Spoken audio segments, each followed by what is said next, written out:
నాకు కొంచెం అంటూ ఇదిగా ఉంటుంది. ఇప్పుడు హెల్త్ బాగుంది. అయితే ఆ రోజు ఏంటంటే బాగా కొంచెం ఫేమస్‌గా ఉండి నైట్ టైంలో కొంచెం కాఫ్ వస్తుంది.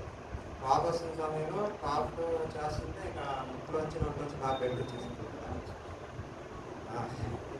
బ్లడ్ వచ్చేసి ఇంకా చాలా భయం అనిపించేసింది. నేను చేయట్లు పెట్టుకుంటున్నాను, బ్లడ్ ఆగట్లేదు. చేయట్లు పెట్టుకున్నాను, బ్లడ్ ఆగట్లేదు.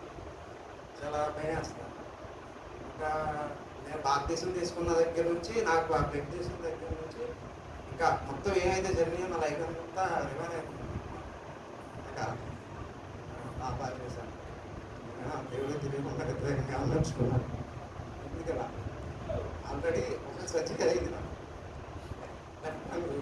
తీసేసిన తర్వాత ఇలా పెట్టుకున్నాను.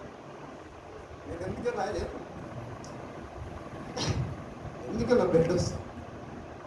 మ్యారేజ్ అయిపోయింది, చిన్నతనంలో మ్యారేజ్ అయిపోయింది. నమ్మకమే నా వైఫ్. నేను ఏం పాపం చేశాను, నేను ఖచ్చితంగా అయితే దేవుడికి వ్యతిరేకంగా అయింది. కానీ నా పేరెంట్స్ ఇవన్నీ గుర్తొచ్చేసింది. ఎవరు లేరు, రిలేటివ్స్ చేయడానికి ఎవరు లేరు, ఏం చేయాలో తెలియదు. ఇంకా నేను పాత ఇంట్లో వర్క్ చేసినప్పుడు జోసఫ్ అన్న బాగా పరిచయం. అంటే ఒక ఫ్యామిలీ మెంబర్ కంటే ఎక్కువ పరిచయం. అన్నకు ఫోన్ చేస్తే అప్పటికప్పుడు వచ్చాడు, అంబులెన్స్కి ఫోన్ చేసి వచ్చి ఏఎస్ఐలో జాయిన్ చేశారు. జాయిన్ చేసిన దగ్గర మనం ఏఎస్ఐకి వెళ్ళాం, కానీ వాళ్ళు ఇంజక్షన్ ఇస్తానే ఉన్నారు. ఒక పక్కన వచ్చే బ్లడ్ వస్తానే ఉంది, నేను కాఫ్ అవుతానే ఉంది, నోట్లోంచి బ్లడ్ వస్తానే ఉంది.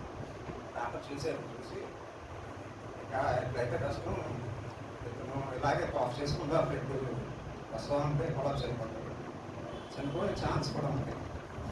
మరి మేమైతే ఇక్కడ జాయిన్ చేసుకున్నాం. ఐసీయూలో కూడా మాకు బెడ్స్ లేవు, ఇబ్బంది ఉన్నాయి.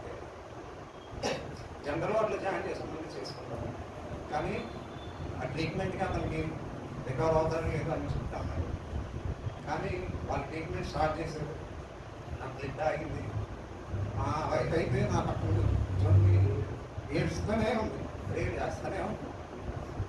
ఎన్నో రకాలుగా బాధపడి అనవసరంగా బాధ తీసుకుని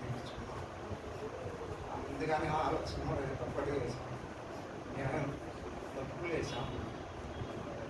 ఇంకా అలాగే అనుకుంటే ట్రీట్మెంట్ తీసుకుంటూనే ఉన్నాము. మార్నింగ్ చెప్పింది ఒక టెస్ట్ తర్వాత ఒకటి ఏం చెప్తారంటే ఒక టెస్ట్ తర్వాత ఒక టెస్ట్ చేస్తూ వచ్చారు, అన్నీ నార్మల్ వచ్చారు.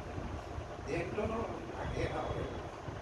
నేను వెళ్ళిన దగ్గర నుంచి అంబులెన్స్ ఎక్కిన దగ్గర నుంచి అనుకుంటాను ఏం కాదు, వ్యతిరేకంగా ఆలోచన ఇస్తాను. నాకేం అవ్వలేదు, నా గురించి కాదు నేను ఆలోచించేది.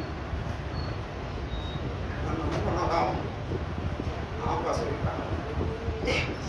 వెంటనే ఉంటుంది.